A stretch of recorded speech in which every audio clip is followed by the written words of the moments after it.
Welcome back to my channel. আমি শুভ্রা আবার তোমাদের সামনে এসে হাজির হলাম একটা ছোট্ট ভিডিও নিয়ে। মাঝখানে আমার খুব শরীর খারাপ হয়েছিল, তার জন্য তোমাদের কাছে ভিডিও করতে পারিনি। তা আশা করি তোমরা সবাই ভালো আছো। আমি একরকম আছি, যা গরম গেল 1-2 দিন হলো একটু স্বস্তি নিঃশ্বাস, সবারই সুস্থ আছে, সবারই একটু ভালো আছে, যা বৃষ্টিটা হয়ে।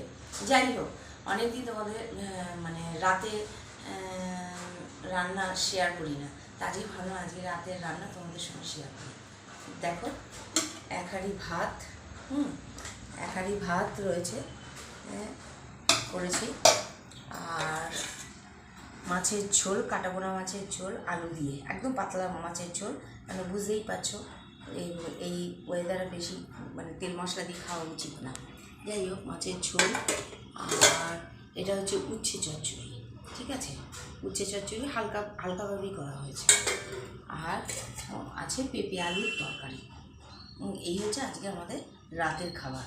অনেকদিন তোমাদের সামনে রাতের রান্না নিয়ে শেয়ার করিনি বলেই ভাবলাম তোমাদের সামনে একটা রাতের রান্না শেয়ার করি। ঠিক আছে, টাটা, তুমি ভালো থাকো, আমার শুভেচ্ছা রইল।